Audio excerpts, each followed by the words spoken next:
What's up, y'all? I'm Kara. Welcome back to my channel. I have 66 different samples in this box.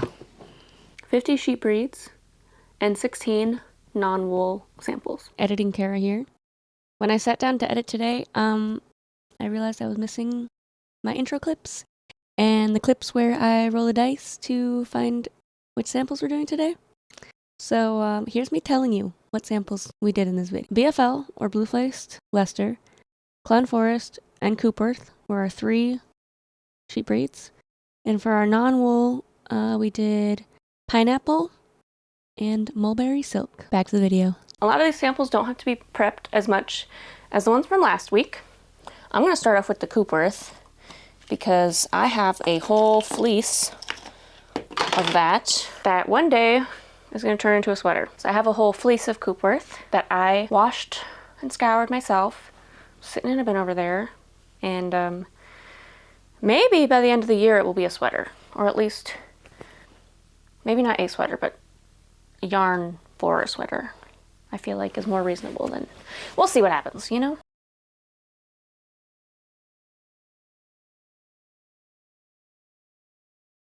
There's my little bit of roving. Let's spin. Yeah, this is really nice. This particular fleece my dad actually picked out at the Fiber Festival in Michigan back in August, and he bought it for me so that I could spin it and make him a sweater.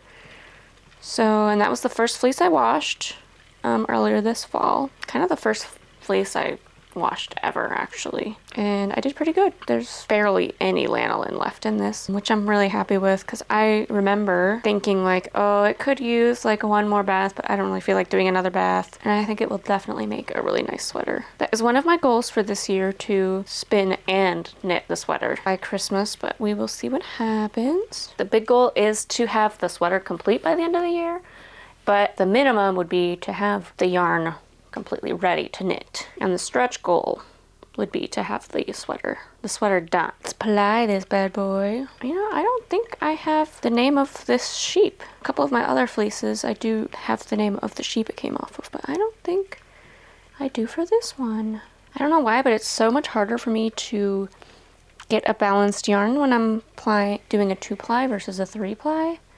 There's got to be some physics reason for that. I prefer a 3-ply yarn anyways. And there's my little Coopworth sample. It's gonna make a beautiful sweater. I can say that for sure. I enjoy spinning it. Let's do BFL next. It's really popular and for good reason. Like, I know that I like it, but I'm gonna spin it up for you anyways. Yeah, BFL is really nice, really silky. It just slides right out. Like, it feels like it could just fly out of my hand, you know? And because of that, it's really easy to spin it finally. Like, I'm not even trying to do it this thin, it's just happening that way. It's a fan favorite for a reason. Last but not least is Clun Forest. There's a little rollaggy looking thing. Definitely on the coarser side, more rustic feel, as you could say. I don't hate it, but I wouldn't seek it out. Kind of feels like I'm spinning polyfill, but like nice polyfill. So it'd definitely be great for weaving. I would definitely weave with it. For the coarseness of it, it was pleasurable to spin. I didn't love it, I didn't hate it, but like if it was my only, you know, had access to spin, I wouldn't be upset, you know? Does that make sense? I bet it would long draw really nice though.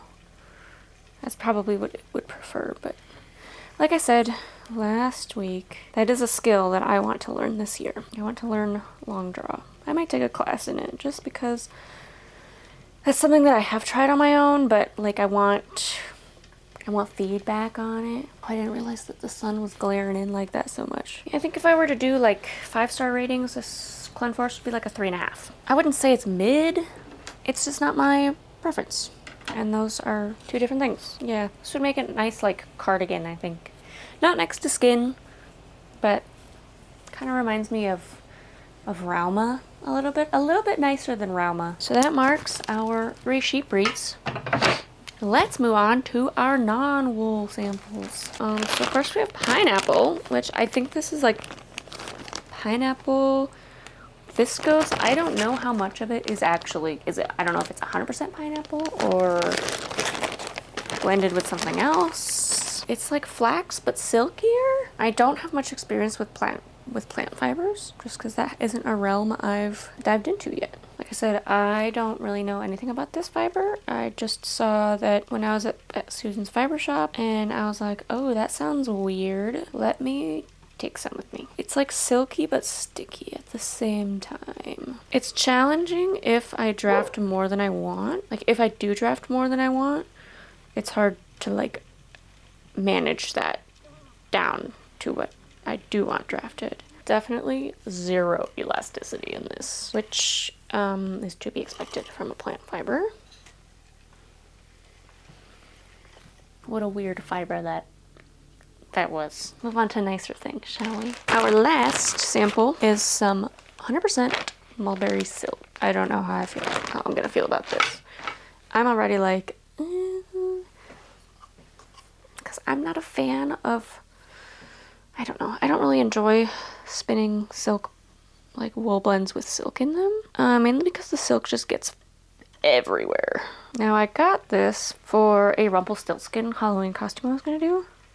Never got around to doing it.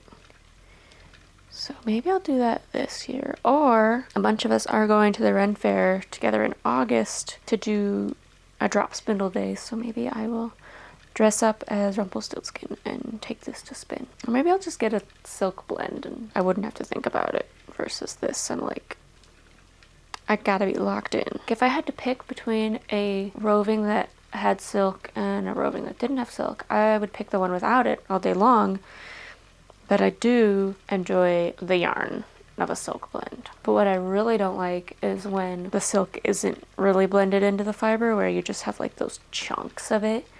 That I don't like. I don't think that looks nice, nor does it spin up nice. I'd rather have it more evenly distributed. Hello, editing Kara, once again. Also missing everything else for this video, but at least I had the important part, the part where I was spinning. Yeah, missing the outro. That's on me for not double checking that I actually had every clip imported to my computer before wiping my camera. Bruh. The one time I didn't double check. The one time I was just like, that's fine. It was not fine. Anyways, thanks for making it through this video. I know that I said what my favorites were at the end.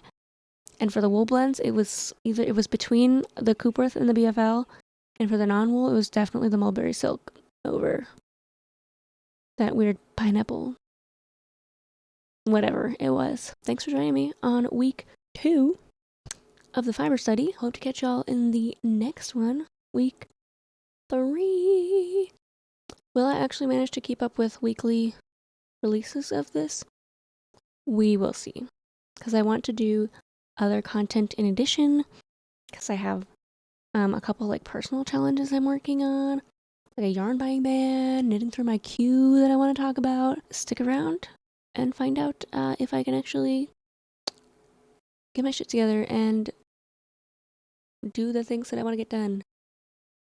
Like, subscribe, comment if I've spun any of your favorites so far, or if there's something you are looking forward to me possibly spinning. What's your favorite? What's your least favorite? I want to know all of your opinions. I know you have opinions.